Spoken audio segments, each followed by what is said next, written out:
You're talking to the Rolex wearing, diamond ring wearing, kiss stealing, wheeling dealing, limousine riding, jet flying, son of a gun, and I'm having a hard time holding these alligators down. Woo! G5 Jeff TV, hit the subscribe button, hit the like button, please share this video, support your boy, support good content at all times. Please follow me on Twitter and Instagram at BoxWith G5 Jeff TV. That's BOXWIT G5 Jeff TV. And if you guys don't mind, hit that bell icon so you can get notified when I drop that heat. Now, heavyweight Dillian White coming off of a very impressive victory over Lucas Brown. It was on HBO in the States, and Dillian White went in there and pretty much just put on a boxing clinic. Lucas Brown was basically a punching bag with gloves on, and I thought he was going to fight a little bit better than that. But he cut Lucas Brown over his eye. I think it was like in the second round or third round, and pretty much it was a wrap after that. And Dillian White capped it off with a beautiful, beautiful shot to put Lucas Brown flat on his face. Looked like he was dead for a couple of seconds, but it was good to see him get back up and get on his stool. Now, what's next for Dillian White? Everything's open for Dillian White. Absolutely everything. He's the top guy, top contender in the WBC right now, so that leaves the door open for a Deontay Wilder fight. And he called out Deontay Wilder after the fight, and that's definitely an option for him. He also called out David Haye. Me personally, I don't know why. I think that'll be a waste of time outside of it being a money fight. But I guess I can understand it from his end.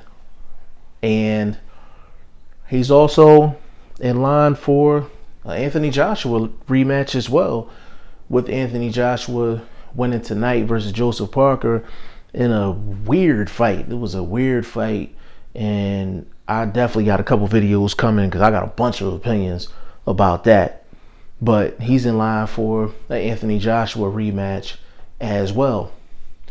And even if he wanted to go a different route outside of those three guys, he could fight Dominic Breazeale. That would be a good fight. He could fight Big Baby Miller. That would be a good fight.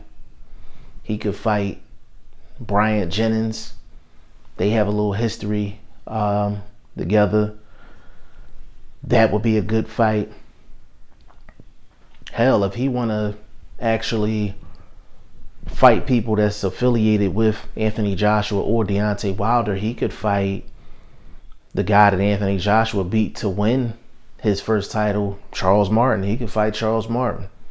Or if Luis Ortiz is ready, he can fight Luis Ortiz, and that's a great fight. That's a great fight for him. So, the options are definitely open for Dillian White. But I'm going to break down the options. The number one option that he's calling for is Deontay Wilder. He's the number one guy in the WBC, so I get it.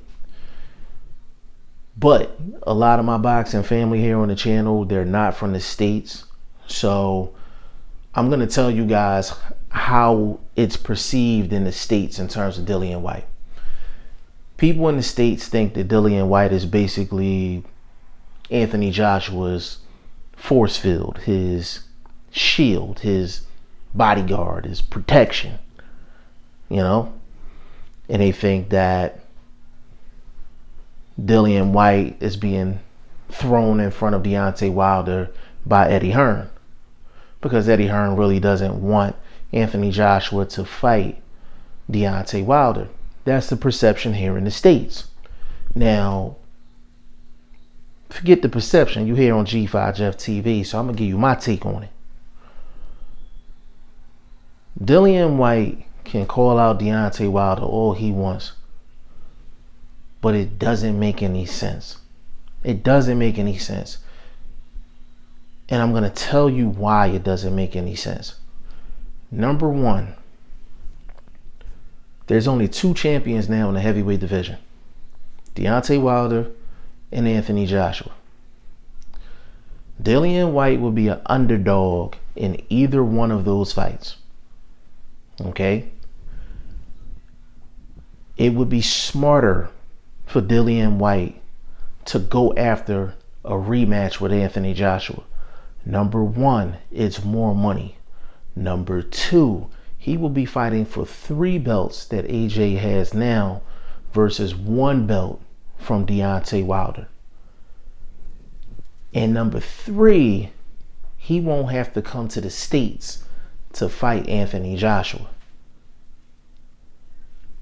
I mean, it makes sense.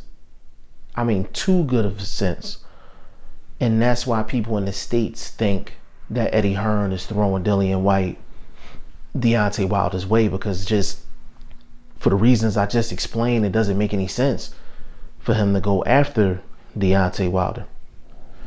Now, what Dillian Whyte could do, see, with it being 2 champions now, Anthony Joshua and Deontay Wilder, like, they gotta meet up at some point, and I'm predicting it's gonna go down in 2019. If Eddie Hearn is on some bullshit, then probably 2020. But I'm predicting next year. I'm predicting 2019. Now, Dillian Whyte could wait for Deontay Wilder and AJ to fight. And then Dillian Whyte more than likely would be the first guy that the undisputed champion is looking at as their first title defense, because he's already in line with the WBC, and then he's in line just in terms of with Eddie Hearn. He's in line for all of those other belts as well. So he could just take maybe an interim fight, maybe two money fights.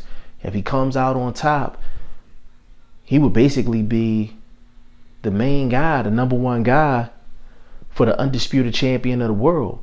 So he would be able to fight either Deontay Wilder or AJ for all of the marbles, for all of the belts. And if you're going to go in as an underdog, go into a fight with the most you can gain. That would be the smarter move for Dillian Whyte. Now, if he decides to go that route and wait until after the division is completely unified, then he could go after a Dominic Breazeale.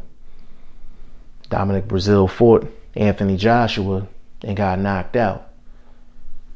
That's a direct connection to AJ. That's a fight that Dillian Whyte can win. Big Baby Miller.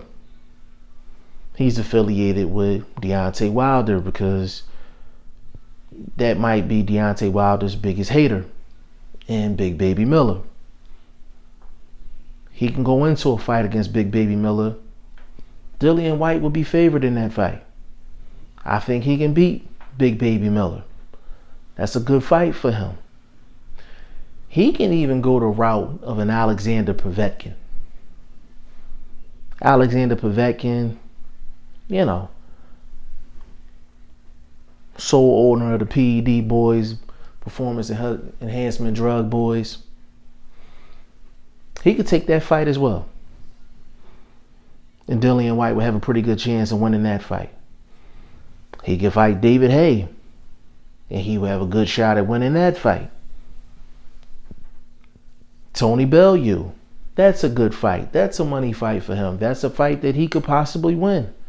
There's a lot of fights that Dillian Whyte can win if he wants to wait around for the heavyweight division to be completely unified.